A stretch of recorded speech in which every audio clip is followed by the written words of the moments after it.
नमस्ते दोस्तों, मैं डॉक्टर कुलदीप सक्सेना आज आपको अर्टिकेरिया या एलर्जी या शीत या पित्त की बीमारी के बारे में जानकारी दूंगा। एक बहुत ही कॉमन कंडीशन है और इसमें सबसे परेशानी वाली बात यह है कि जिस किसी को भी ये परेशानी होती है वो बहुत परेशान रहता है। वो सबसे पहले एक डॉक्टर से एंटी एलर्जिक दवा लेता है, लंबे समय तक खाता है, नहीं ठीक होती, फिर दोबारा से वो दूसरे डॉक्टर के पास में जाता है और परेशान होकर समझता है कि इसमें कोई ना कोई मेरी परेशानी है जो पकड़ में नहीं आ रही है। तो हम इसके बारे में चर्चा करेंगे। नंबर 1, अर्टिकेरिया या शीत या कॉमन एलर्जी क्या होती है। ये दो तरीके से हमारी बॉडी में आ सकती है। एक तो सामान्य अर्टिकेरिया जिसमें हमारी त्वचा के ऊपर लाल रंग के मोटे धब्बे चकत्ते हो सकते हैं जिसमें खुजली मचती है। हम यदि तेजी से खुजाएं तो लंबी लाइनें और धारियां आ सकती हैं जिसको डर्मोग्राफिज्म बोलते हैं। ये आपको स्क्रीन पे एक पिक्चर मिलेगी, उसमें आप समझ पाएंगे एग्जैक्टली अर्टिकेरिया में क्या होता है। नंबर 2, हमको अर्टिकेरिया दूसरे तरीके से जो मैनिफेस्ट करता है उसमें बॉडी के अंदर वो चकत्ते तो निकल ही सकते हैं, लेकिन साथ में जो सॉफ्ट टिश्यूज हैं जैसे लिप, तो होठ पे सूजन आ सकती है, आईज के जो अंडर आईज हैं उसमें स्वेलिंग आ सकती है, और यहां तक कि यदि ये प्रॉब्लम हमारे ट्रैकिया में आई है ना, नेजोफेरेंजियल सिस्टम में आई, तो स्वेलिंग होने के कारण हमको सांस लेने में तकलीफ भी हो सकती है। तो इसको बोलते हैं अर्टिकेरिया विथ एंजियोएडिमा। अभी आपको स्क्रीन पे एक पिक्चर दिखाई पड़ेगी जिसके अंदर दिखेगा अर्टिकेरिया विथ एंजियोएडिमा। यदि अर्टिकेरिया आपको है तो आपको किन चीजों का परहेज करना है ये बहुत आवश्यक है।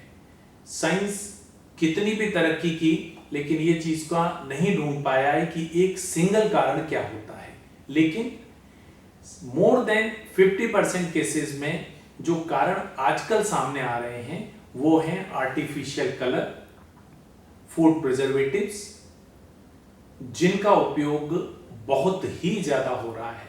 आप कोल्ड ड्रिंक लेते हैं, सॉफ्ट ड्रिंक लेते हैं, उसमें कलर फूड एडिटिव्स हैं। आप कोई भी चीज जो पैक्ड फूड में लेते हैं उनमें प्रिजर्वेटिव्स हैं। आप बाहर खाना खाने जाते हैं, आप केक लेते हैं, पेस्ट्री लेते हैं, आप कोई भी चीज लेते हैं जिसमें रंग डला हो या जो पैक्ड हो जिसमें प्रिजर्वेटिव डाल के लंबे समय तक उसको रखा गया हो, वो फूड खाने से होने की संभावना सबसे ज्यादा होती है। तो सबसे पहले ध्यान कर लें कि जिन जिन चीजों में आर्टिफिशियल कलर डला है या प्रिजर्वेटिव्स हैं हमको उनको नहीं खाना है। इसके अलावा बहुत सी चीजें ऐसी हैं जो रोजमर्रा की खाने में आए और आपको पता चले इससे मुझे हो रही है, तो उसको आप अपने पेपर पे नोट डाउन कर लें और उसे भी अवॉइड करना है।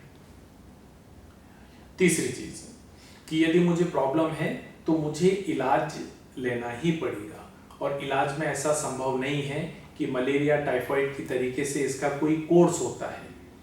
किसी किसी को 2 हफ्ते में एलर्जी कंट्रोल होकर ठीक हो जाती है, किसी किसी को 2-4 महीने बनी रहती है, और किसी किसी को साल दर साल बनी रहती है। मतलब हमको यदि प्रॉब्लम है तो उसमें ऐसा नहीं है कि एंटी एलर्जिक टैबलेट हमको 2 दिन, 2 हफ्ते, 2 महीने या 2 साल लेनी है। ये निर्भर करता है हमारी बॉडी के अंदर जो एलर्जिक सिस्टम है, इम्यून सिस्टम है, वो कितने लंबे समय तक एलर्जी मैनिफेस्ट करता है।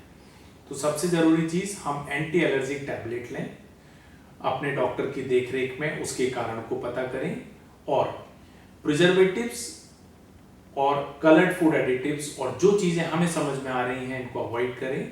और सबसे इंपॉर्टेंट चीज, दिमाग में तनाव नहीं लाएं, क्योंकि एंटी एलर्जिक टैबलेट ऐसी नहीं है कि हम 2 दिन या 2 हफ्ते लें, लंबे समय लेनी हो सकती है।